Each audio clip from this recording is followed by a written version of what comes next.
Hello student, जैसा कि हमने history of India 300 C to 200 C BA programme second semester के स्टूडेंट के लिए एक सीरीज शुरू की थी, जिसमें मैं कुछ इंपॉर्टेंट क्वेश्चन और उनके सॉल्यूशन बताने वाला था।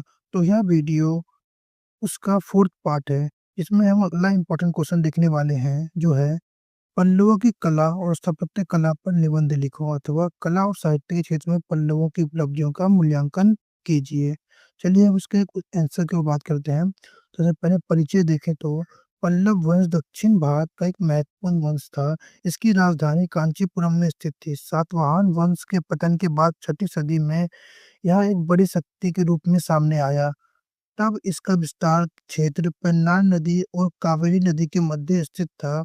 चोलों, बादामी के चालुक्यों तथा राष्ट्रकूटों के पतन के कारण 9वीं शताब्दी के अंत तक इनका पतन हो गया। पल्लव कला और स्थापत्य कला को देखें तो पल्लव नरेशों के शासन काल में कला, स्थापत्य कला और साहित्य की उन्नति के लिए प्रसिद्ध है। वस्तुतः उनकी वस्तु और दक्षिण कला दक्षिण भारतीय कला इतिहास में सर्वाधिक गौरवशाली विषय है। पल्लव वास्तुकला ही दक्षिण में द्रविड़ कला शैली का आधार बने। प्रसिद्ध कलाविद प्रिंसी ब्राउन ने पल्लव वास्तुकला के विकास शैलियों को मुख्यतः 4 भागों में विभक्त किया। इन कला शैलियों का विवरण निम्नलिखित है। महेंद्र वर्मन प्रथम शैली। इस शैली का विकास 600 से 640 ईस्वी तक हुआ। मंडगम लेख में यह दावा करता है कि उसने ईंट, लकड़ी, लोहा, चूना आदि के प्रयोग के बिना एक नई वास्तुशैली को जन्म दिया। तोन मंडलम की प्रकट शिलाओं को उत्कीर्ण कर मंदिर बनाए गए, जिन्हें मंडप कहा गया, क्योंकि इनके अंतर्गत स्तंभ मंडप बनाए थे। यह ठोस चट्टानों को काटकर बनाए गए थे। ये मंदिर अपनी सादगी से पहचाने जा सकते हैं। इस शैली से बने प्रमुख मंडपों में अनशयन का मंडप और फक्कोंड का मंडप विशेष उल्लेखनीय है। इस कला शैली के बरामदे स्तंभ युक्त होते थे तथा इसके अंदर 2-3 कमरे होते थे। मामल शैली का विकास नरसिंह वर्मन द्वारा किया गया था। उन्होंने मामल्लपुरम अर्थात महाबलीपुरम को बसाकर मामल की उपाधि धारण की थी। इस शैली के अंतर्गत 2 प्रकार के मंदिर बनाए, मंडप तथा रथ, पाए गए हैं। मंडप की संख्या 10 है, जबकि रथ मंदिरों की संख्या कुल 8 है।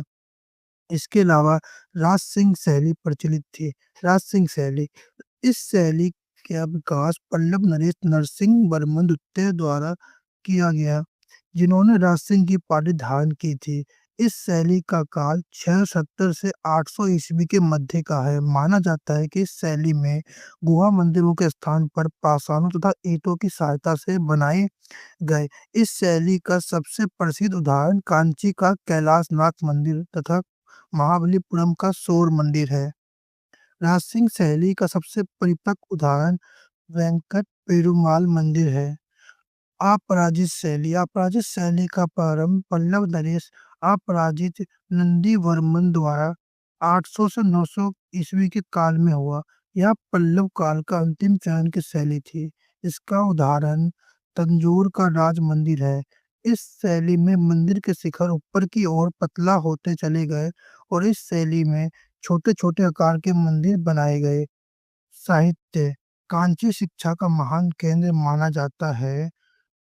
ह्वेनसांग और डिंगरंग ने यहाँ शिक्षा पाई थी। पल्लव काल में साहित्य के क्षेत्र में काफी वृद्धि हुई थी। पल्लव शासक साहित्य प्रेमी थे तथा कुछ स्वयं लेखक व कवि थे। पल्लवों की राजधानी कांची साहित्य और संस्कृति का प्रमुख केंद्र मानी जाती थी। अंततः मूल्यांकन देखें तो पल्लव नरेश कला प्रेमी थे। उन्होंने 7वीं सदी से 10वीं सदी तक राज किया। उनकी वास्तुकला के सर्वोत्कृष्ट उदाहरण कांची तथा महाबलीपुरम में पाए जाते हैं। कुछ उदाहरण तंजौर प्रदेश और पुडुक्कोट्टई में भी मिलते हैं। मंदिर और मूर्तिकला के क्षेत्र में उनकी अपनी देन है। उन्होंने चट्टानों को काटकर और पत्थरों को भी बड़े से विशाल तथा सुंदर मंदिर बनवाए, जो आज तक विद्यमान है और अपनी श्रेष्ठ शैली और शिल्प कला के लिए विश्वविख्यात भी हैं।